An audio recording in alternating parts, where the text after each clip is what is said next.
is a crying shame that in our country, on September 11th again, that we would have the terrorist attack that happened in Boston this year. It is all a signal of how we have such a lack of moral clarity and direction in our government. The fact that the Russians notified our government about these two thugs and how dangerous they were and how radicalized they were. The fact that the FBI met with them and then let them go because there was no evidence. The fact that the blind is leading the blind because we have an administration in the White House who refuses to identify the name of the threat, who is threatening us, who our enemy is, what is driving them, because he does not want to offend any radical Muslims.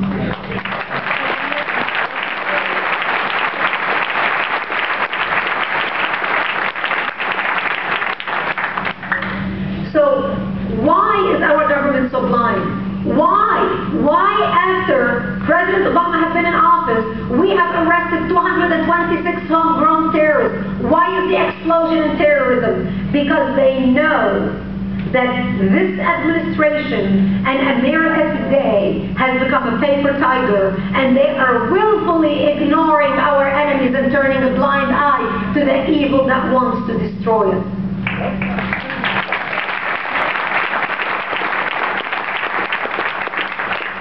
So what launched this radicalism around the world? Why now? Why did it start now? After September 11th, we heard pundits come out, September 11th, 2001, all the pundits and the psychobabble and all the psychoanalysts came on television to tell us, why do they hate us? Why?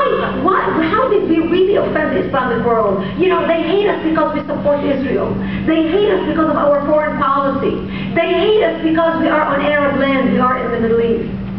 And when people like me listen to that nonsense, I thought, how can Americans be so blind? I was offended as somebody who comes from the Middle East, who was a Christian whose life was destroyed and attacked by radical Islam. Because under the banner of radical Islam, La ilaha illallah Muhammadun Rasulullah, there is no God greater than Allah and Muhammad is his prophet.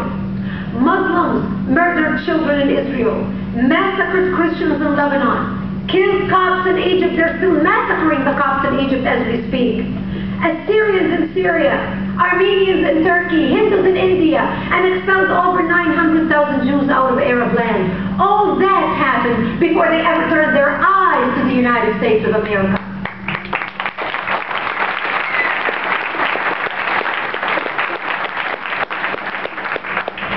If they hate us because of our foreign policy, because we support Israel, then why did they massacre and continue massacring and killing the Christians in Lebanon, the Copts in Egypt? After all, we are supposedly Arabs. We speak the Arab language. I have a passport that says I'm a Lebanese Arab. I didn't give any money to Israel. My government in Lebanon certainly fought Israel in the 1967 war.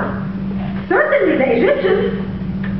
So why are they massacring the Christians in Egypt and Lebanon and Syria and Iraq? Do you know that in Iraq, since we invaded Iraq and so-called liberated Iraq, over 500,000 Iraqi Christians fled Iraq and became refugees because of persecution? And that's under American leadership, supposedly overseeing the freedom that we spread over there.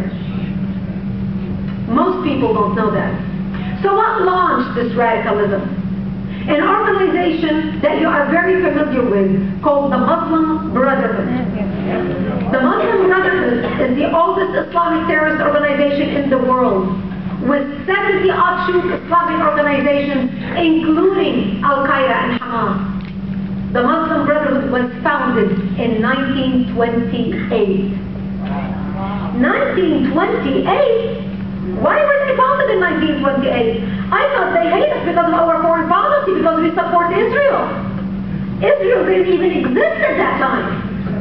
There was no Israel in 1928. They hate us because we are in the Middle East, because we are so involved in Middle Eastern politics. Baloney. In 1928, we had such an isolationist foreign policy. We had such an isolationist foreign policy that even in 1939, Newsweek magazine had on its front cover Country divided. 50% of Americans want to go to war with Hitler, and 50% of Americans said, who gives a care what happens in Europe? We've got the jobs and the economy to worry about. That's how much of an isolationist policy we have. So why was the Muslim Brotherhood founded?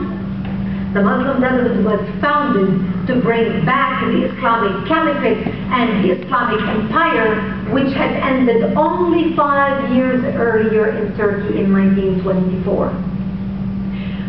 Less than 100 years ago, the Islamic Empire existed. And at that time, the Islamic Empire ruled, and Islam covered most of the earth's surface than the Roman Empire did at its peak for 1,400 years. Only ended in 1924. We in America have such a short attention span and such little knowledge of history, it is shameful. That is so ancient history. Our children consider World War II ancient history. If you talk to our teenagers in our schools today, whether private school, whether public school, I don't care if you're paying $30,000 a year tuition for a 6th grader in a private school. You ask them detail about World War II, they really don't know much. That's ancient history to them. Because we do not know history, we're not understanding why the Islamists are so driven to find Christendom represented by America, the pinnacle of the Christian world that defeated Islam. Two things happened in the Middle East since 1928. After 1928, after the Muslim Brotherhood was founded, up to the 30s, 40s, and 50s, people thought Islam is over. Islam will never be resurrected. The Islamic Empire ended. It's free sailing. Evil is done. But something happened to the Middle East. Two things actually happened that gave the power and the oomph to explode radical Islam again back on the world stage. Number one is the discovery of oil in Saudi Arabia, where we were stupid enough to discover it and allow them to nationalize it. Now the Islamists have the money to spread their Wahhabi radical ideology worldwide. And by the way, their Wahhabi ideology, they're not like some sect twisted of Islam. What they practice is the most authentic version of Islam, the way it was practiced on the days of Prophet Muhammad. And the second thing that happened was the coming of Ayatollah Khomeini to power in 1979 in Iran. That gave them the spiritual power and leadership to explode on the world stage. Now they have the money because of the oil, they have the spiritual leadership with Ayatollah Khomeini, and the rebirth and the ignite of a new revolution of Islam began exploding. That's what happened. And what they are talking about now, the radicals, are talking and resurrecting the authentic, most pure version of Islam, the way it was practiced on the days of Prophet Muhammad, the way Prophet Muhammad himself practiced it. We refuse to acknowledge this reality because it is so uncomfortable for us, because if we address the ideology we are dealing with, we're going to have to come up with solutions to fight it, and we don't have the resolve as a nation to do that right now. So the easy way out will be to ignore it. Just like we ignored the attacks in 1979 and 1983 and 1993 and 1995 and 1997 and 2000 and then later in 2001. Because we thought if we ignore the problem, it will go away on its own. But this problem is not going to go away. So why are we concerned about the Muslim Brotherhood? Because the Muslim Brotherhood, once now they know they have the oil and they have the spiritual leadership under Khomeini, they knew it's the time to organize worldwide. Khomeini came to power in 1979. In 1982, 2 years later, 3 years later, the Muslim Brotherhood wrote a plan. A 100-year plan for radical Islam to infiltrate and dominate the West and establish an Islamic government on earth. In the counter-terrorism circles, this plan became known as the Project. And I wish I had my luggage with me because I wanted to show you a copy of the project because I had it with me and referred to it in my presentation. But my notes are not with me, so I'm just going to have to tell you what the project is. What makes this plan so unique is it gives tactics and proposals as to how to infiltrate the West, how to dominate the West, how to use our laws against us, how to use our open-mindedness against us. They talk about how to set up non-profit organizations and human rights organizations and maintain an appearance of moderation in order to advance the Islamic agenda in the West. They talk about how to build community centers and recreational centers in the inner cities and begin recruiting from those communities. They talk about how to get democratically elected Muslims on all levels in the West, including government, NGOs, etc. They talk about how to get Muslim interns on all levels of governmental offices in the West so they can have an insider view as to how policy is done on the highest level.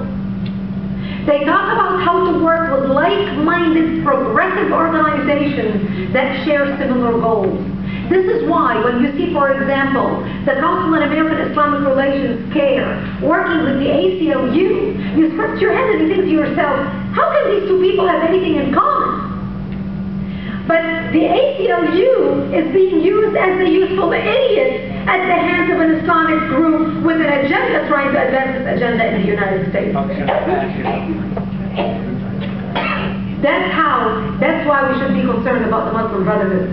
The Muslim Brotherhood, this plan began being implemented in Europe. Remember, it was written in 1982. Today, 30 years later, when you look at Europe, Europe is no longer Europe. Europe is Eurabia. It is not the same continent you used to go visit on vacation 20 years ago. And those of you who go there regularly, fairly on vacation, you have seen the sea of change take over Europe.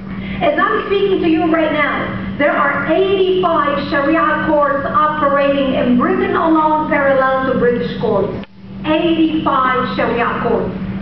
If you would have stopped a man in Britain 20 years ago and told him that 20 years from now, you're going to have a completely separate legal system that's completely opposed to your democratic system operating in your country, he would have told you, you are out of your mind. This will never happen. Are you crazy?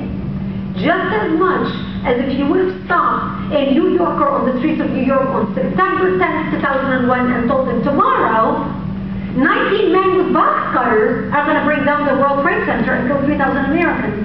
He would have told you, you have lost your mind. As I'm speaking to you right now, in France, there are 725 no-go zones. These are Islamic areas where French police cannot even enter. 725 no-go zones. Europe has changed. Europe is 1 minute to midnight, as Geert Wilder would like to say, and says in his thing. Europe is at stage 4 cancer. It's very difficult to turn it around. We in America are at stage 2 cancer. We still have the chance to save our country if we just acknowledge that we have cancer and we need to operate on it, as uncomfortable as that is. But we need to deal with the disease in order to save our country if we do not want to become like what Europe has. Because Europe is a preview as to what's coming to the United States. The plan is so successful in Europe. The Muslim Brotherhood wrote the plan for the United States in 1991, 5/22/1991, for the destruction of the United States. The plan was titled مذكرة تفسيرية للهدف الاستراتيجي العام للجماعة في أمريكا الشمالية, an explanatory memorandum for the strategic goal for the Muslim Brotherhood in North America. In that plan, they talk about how they're going to infiltrate our society on every level. They divide our society in segments: political, media, think tanks, publishing houses, schools, education system, entertainment. As I'm speaking to you right now, CARE is building $20 million entertainment center in Hollywood. If you think we now have a problem with Hollywood, just wait. Just wait. That's how badly we have been infiltrated.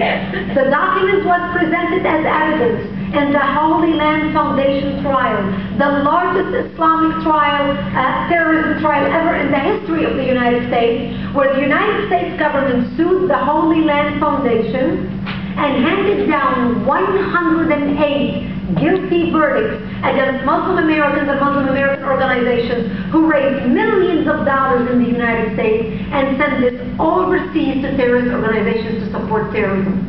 The majority of the donations, by the way, as a side note to you, were given in $160 amount, which is the price of the suicide belt for suicide bombers overseas. Millions, over $160 million were raised. How many of you heard of the Holy Land Foundation trial? Raise your hand. Wow! Pretty good. We could do better. But you'd be surprised how I sometimes speak in Texas, and I ask people that question. And in Texas, where the trial took place, very few people have ever followed the news or heard of the trial. But the most important page of the Muslim Brotherhood plan is the last page, the plan for the United States. Because it lists 29 front Islamic organizations set up in the United States as a front to advance the radical Islamic agenda in the West, and sabotage, as they say in their plan, their goal is to sabotage and destroy our miserable house by our own hands, so Allah's work will be victorious over all other religions. So they set up 29 Islamic front organizations in America to do their cultural jihad, because obviously they're not talking about militant jihad. Al-Qaeda is a whole separate issue. Now we're talking about a cultural jihad, and so how they're going to destroy our own house by our own hands. And to name you just a few names of that plan, it starts with ISNA, the Islamic Society of North America. Now many of you have heard the name ISNA mentioned, because ISNA, that you watch on television sometime and you hear on the news, are now advisors to President Obama about Middle East policy. We not only have the fox watching the hen house, we have the fox inside the White House talking to the ear of the president. It was actually the president of ISNA who wrote President Obama's speech, which he delivered in Cairo, his first famous speech to the Islamic world. It is also the leaders of ISNA who put pressure on our government to purge any reference to radical Islam, Islamic terrorism, Islamic radicalism, Islamic jihad, jihadism out of all our counter-terrorism training manuals at the FBI, at the State Department, at the Pentagon, everywhere. This is how you can have the FBI meeting with Tamerlan, talking with him, with the Russians telling the FBI, we recorded a conversation between this guy and his mother talking about jihad, and the FBI would go over their heads, because as far as they're concerned, according to Brennan, their leader, jihad is Islamic yoga.